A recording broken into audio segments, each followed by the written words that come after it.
WordPress বেশ জনপ্রিয় একটি কন্টেন্ট ম্যানেজমেন্ট সিস্টেম। আমাদের মাঝে মধ্যে ওয়েবসাইট নিরাপত্তার স্বার্থে এর ব্যাকআপ রাখার প্রয়োজন হয়ে থাকে। ওয়েবসাইট ব্যাকআপ নেবার অনেকগুলো মাধ্যম থাকলেও আমরা এখানে আপড্রাফট প্লাস প্লাগইন ব্যবহার করে কিভাবে খুব সহজেই পুরো ওয়েবসাইটের ব্যাকআপ অনলাইনে তথা গুগল ড্রাইভে রাখতে হয় তা শিখব।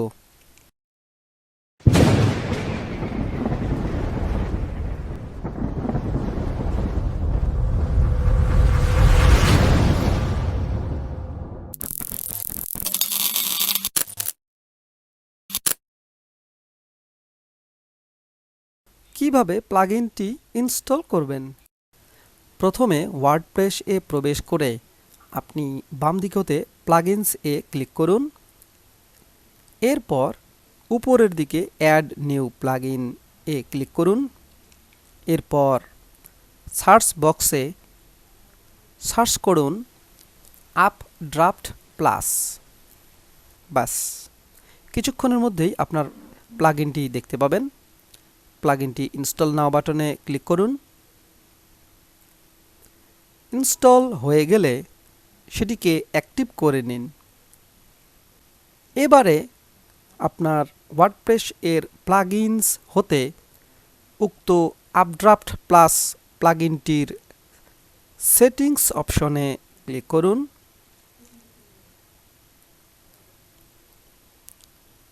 এবারে এরকমের একটি ইন্টারফেস দেখতে পাবেন। সেখানে সেটিংস ট্যাব হতে গুগল ড্রাইভ অপশনটি নির্বাচন করুন। আমরা যেহেতু আমাদের ওয়ার্ডপ্রেস এর সকল ব্যাকআপ গুগল ড্রাইভ এ সেভ করে রাখব, তাই গুগল ড্রাইভ ব্যবহার করব। এবারে সেভ চেঞ্জ অপশন নির্বাচন করুন। এরপর সাইন ইন উইথ গুগল অপশনে ক্লিক করুন। এরপর আপনি আপনার পছন্দের জিমেইল অ্যাড্রেস এবং পাসওয়ার্ড দিয়ে লগ ইন করে নিন।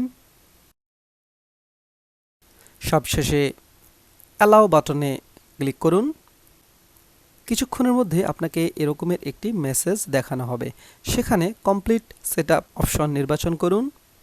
আপনাকে আপড্রাফট এর প্লাগইনস পেজে নিয়ে যাওয়া হবে। সেখানে আবারও সেটিংস ট্যাব হতে নিচের দিকে গুগল ড্রাইভ অ্যাক্টিভ দেখতে পাবেন এবং কোন কোন তথ্য গুগল ড্রাইভে ব্যাকআপ রাখা হবে সে বিষয়গুলো দেখতে পাবেন।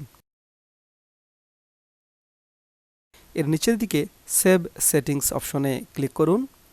এরপর ব্যাকআপ এবং রিস্টোর ট্যাব হতে ব্যাকআপ নাও অপশনে ক্লিক করুন।